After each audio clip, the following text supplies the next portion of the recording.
Welcome into One of One Sports. College basketball season starts today, so we got a huge video, got a lot to cover, so let's get straight into it.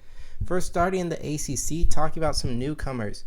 I think freshmen Cooper Flagg, Jalil Bethia, and Ian Jackson are going to be huge. And then on the transfer side, I point out Kate Tyson, Lynn Kidd, and then taking a flyer on a guy like Omaha Billiu, highly recruited last year, 5-star going to Iowa State. He now transfers to Wake Forest, who I think could have a really good year, especially if he produces.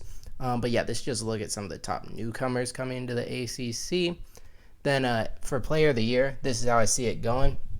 No Cooper Flagg. I thought about, and I also thought about Jalil Bethia for Miami, but I went with Nigel Pack instead to put it 3. Went with Hunter Sallis at the 2 spot because, like I said, I think Wake Forest is going to be really good. And then RJ Davis was just so good last year. It was so hard not to pick him for Player of the Year.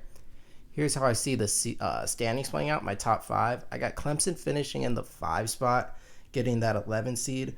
Wake Forest I have at 4, getting the 7 seed. I had them higher earlier, but I think there's too much risk. Outside of Hunter Sallis, I'm not sure what I'm going to get from the other players. If a guy like Omaha Billiu is really good, or some of their other young players really step up, I could see this getting to like a 5 seed. Miami with Lynn Kidd transferring in, like I mentioned, replacing Norshad Omier, Nigel Pack, Jalil Bethia, like I've been talking about. Yes, you lose Keyshawn George and Wooga Poplar, but I think it's still going to be a really good team. Well, not still. They weren't good last year. I think it'll be a much better team than they were last year and be a third best team in the ACC. Duke, I've got finishing second. A loaded roster. You've got, of all the freshmen, Ngbagba, Harris, Kneppel, Cooper Flagg, obviously, Maluak. So, and then you bring it, or you retain guys like Tyrese Proctor, Caleb Foster. You bring in a guy like Gillis from Purdue. It's a stacked roster. I just don't think they're going to be quite as good as North Carolina. Because I like North Carolina's guard play with Elliot Cadeau coming back, RJ Davis coming back as well. Ian Jackson and Drake Powell, I think, could be really good as freshmen as well. You bring in Kate Tyson, maybe the best transfer in the ACC. Van Lubin from Vanderbilt to help in the front court. I think it's a little bit, maybe not as deep as Duke, but I like the top talent a little more because Duke's going to rely so much on freshmen, which is always risky, especially these days in college basketball. Moving on to the Big Ten, the top freshmen, you got Ace Bailey, Derek Queen, and then you could have gone with a guy like Dylan Harper for sure. There's a lot of other guys, but I went with Daniel Jacobson because he could be filling that Zach Edey role for Purdue. 7'3" freshman, could get a lot of play time if they want to play a similar style last year.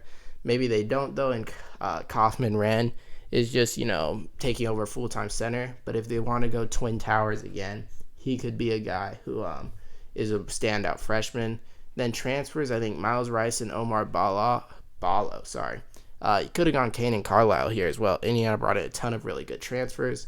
And then I went Jacoby Gillespie transferring into Maryland because with Derek Queen, Maryland has a chance to be pretty good if Jacoby Gillespie can be one of the better guards in the Big Ten. Player of the Year, I went with Miles Rice to win it, Jackson Shellstead to get second, Braden Smith to get third. Almost went Kaufman Wren instead of Braden Smith at third, but I think it will be a Purdue player there. Jackson Shellstead, I think, is going to be really good at guard for Oregon, continuing to follow in the footsteps of Peyton Pritchard, becoming an elite guard. And then Miles Rice, I really liked him at Washington State last year. I think he's going to get even better. And I'm really high on Indiana, as we'll talk about now. My top 5, I've got Michigan in the 5th spot. I like what they did in the transfer portal, and I really like the coaching change. I think Dusty May is much better than Juwan Howard. I think Juwan Howard was one of the worst clutch or crunch time coaches I've ever seen, calling timeouts and then just having absolutely nothing run at the end of games. I think Dusty may fix that, and I think Michigan, just by flipping a bunch of one-score or tight games, will be able to become a top 5 team in the Big Ten. I've got Oregon at 4, but winning the tournament championship. I think Jackson Shellstead, Mookie Cook, and Kwame Evans, this sophomore class for Oregon, are going to take a big leap. Hopefully Nate Biddle stays healthy and gives them good play at center as well. But you also bring in Supreme Cook for a depth. Absolutely great name, by the way.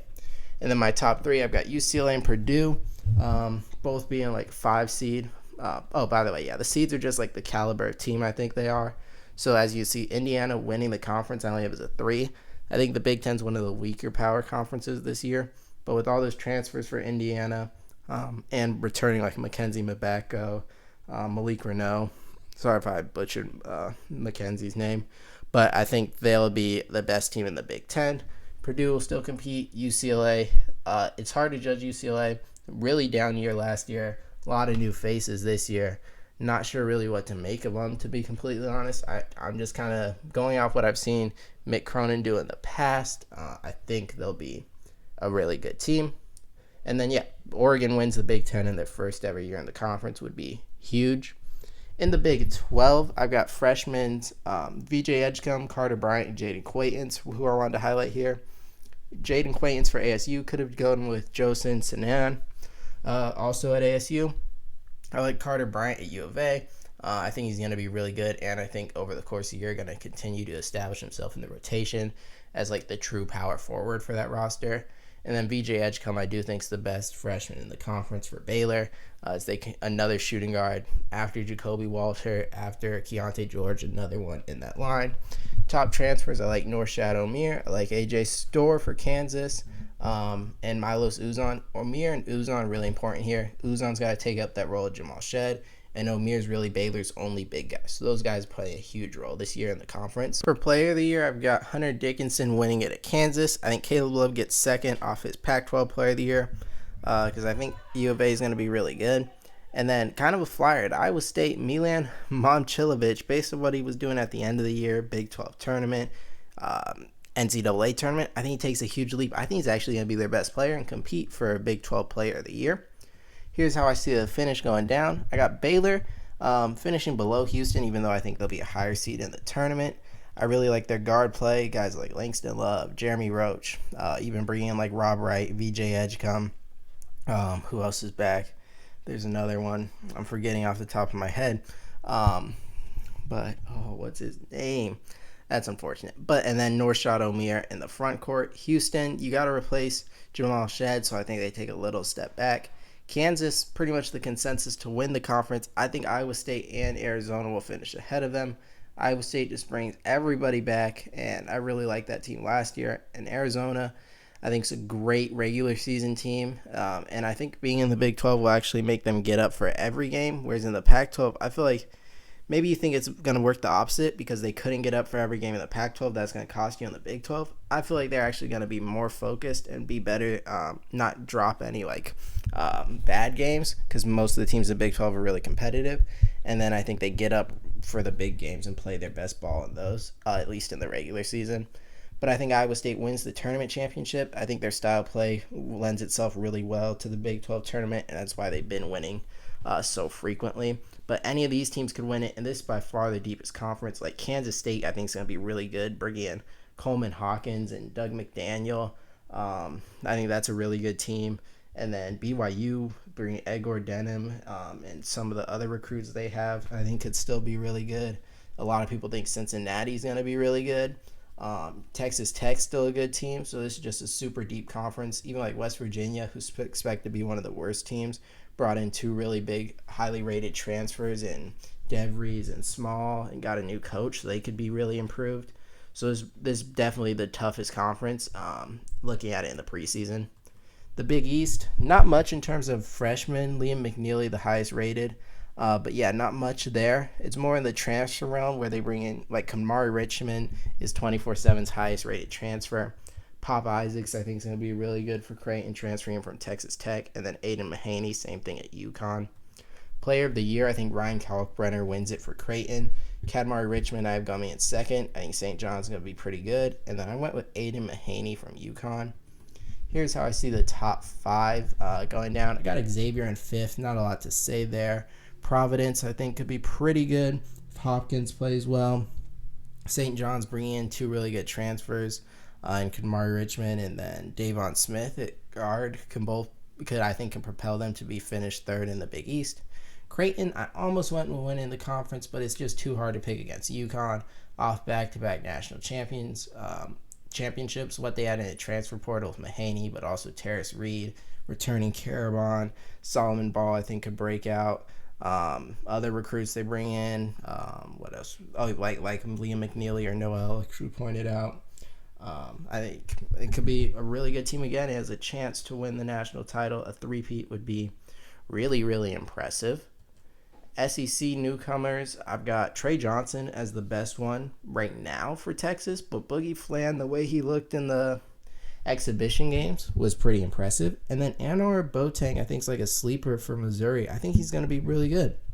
And I think Missouri is a really underrated team this year, which I'll mention in a second. And then transfers, John L. Davis for Arkansas. Could have went with a number of guys for Arkansas, DJ Wagner, also Ivisic. A lot of transfers brought in there. And then Jackson Robinson, I think, is going to be really good at Kentucky, was really good at BYU. And then I like Tremont Mark. I think he's going to, even though he's an older player, I think he breaks out at Texas being kind of like maybe their main scorer potentially. Player of the year, I have Tremont Mark there. I could also see this being Jordan Pope or Trey Johnson, but I think someone from the Texas guard play is going to be establish themselves as the main guy. I guess you could see it going the other way where none of them do, and it's by committee, and none of them are competing for Player of the Year. But it really came down to Mark Sears versus Johnny Broome here. Mark Sears I have winning it because I think Alabama's going to do a little bit better than Auburn, which I have here. I think Alabama gets 1, Auburn gets 2. And then Arkansas, who I have winning the SEC tournament, I think they get hot down the stretch. Maybe they were like in 6-7, go on a winning streak at the end, get up to 3rd, keep that momentum rolling, win the SEC tournament. And I think those young guys and transfers are all going to gel towards the back half, and they're going to be a really dangerous team come March. And one team I'm looking at considering for Final Four potential. Texas, I've already talked about a lot about Trey Johnson, Tremont Mark, Jordan Pope. Bringing Arthur Kaluma as well is big. I think it's going to be a really good team. Tennessee, kind of reliant on Chaz Lanier how much of the scoring of Dalton Knecht can be replaced. I think a lot of that comes down to what Lanier does. And then outside of just these 5 teams, I think you got to look at Missouri bringing in Tony Perkins and Mark Mitchell from the portal. Boateng, I think, is going to be really good as a freshman. I think even though they're picked to be one of the bottom teams, I think they're going to be really good. Not really good, but like a solid team. Ole Miss with Sean Padula coming in should be a top 25 caliber team. A team like Georgia, I think, is a little underrated. South Carolina has talent as well. This is probably the second deepest conference outside of the Big 12, but definitely ahead of the Big 10 and ACC, in my opinion, and the Big East.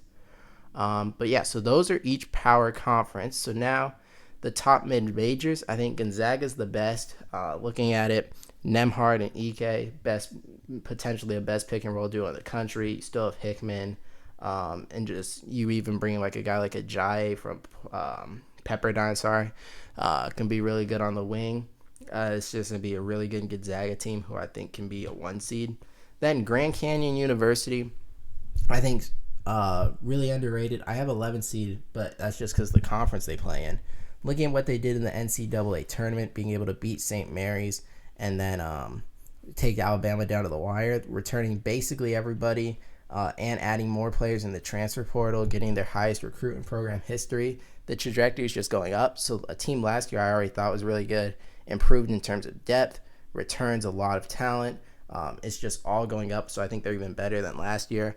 And then Memphis, you lose some players, but you bring in like a Tyrese Hunter, can be really good for you. I think they're the 3rd best mid-major. So now getting into our Final Four, my first team I'm picking is going to be the North Carolina Tar Heels.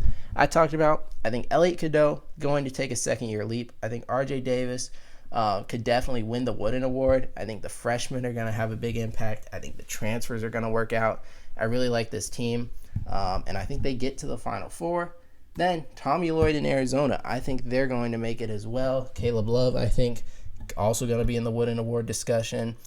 They brought in transfers I like, from Oakland, Carter Bryant as a freshman. They have depth as well at center with the Tennessee transfer Okpara, and then what's his name? The center, he's a sophomore, big guy. The reason Balo left, I'm blanking on his name right now. And then also Jaden Bradley back at point guard is going to help a lot. So I think this team is deep. Good guard play, which is important in March, and good size, so they're versatile.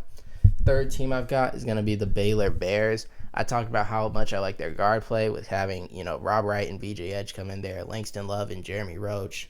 And when you have that good of guard play, I think that basically well, I think that translates well into March. So even though I had them, I think, 4th or 5th in the Big 12, I think I'm 5th in the Big 12. I think they end up making it to the Final Four, relying on that guard play. And finally, my surprise team is going to be the Grand Canyon Antelopes. I do have some bias here. They're my favorite team. But like I said, you bring in guys like Jacoby Coles from TCU. Is it Jacoby?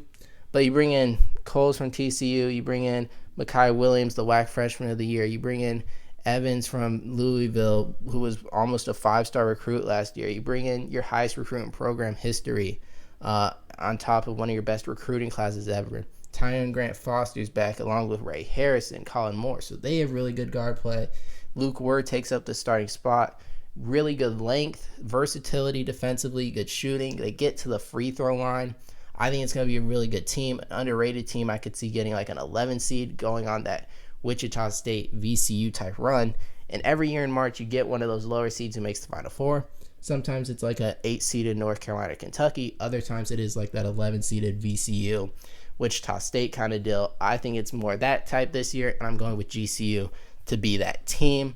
As for which of the 4 of these teams I have making the title, I will go with North Carolina and Arizona. We finally get that Caleb Love, RJ Davis matchup, and I think Arizona uses their depth in this matchup and their size advantage on North Carolina and would win this game. So I'm going with Arizona to be my 2024 national champion. Let me know who are your guys' Final Four picks, maybe who you have winning the Wooden Award, who's your national champion. Leave it all in the comments below. I thank you guys for watching. Looking forward to a great college basketball season. Until next time.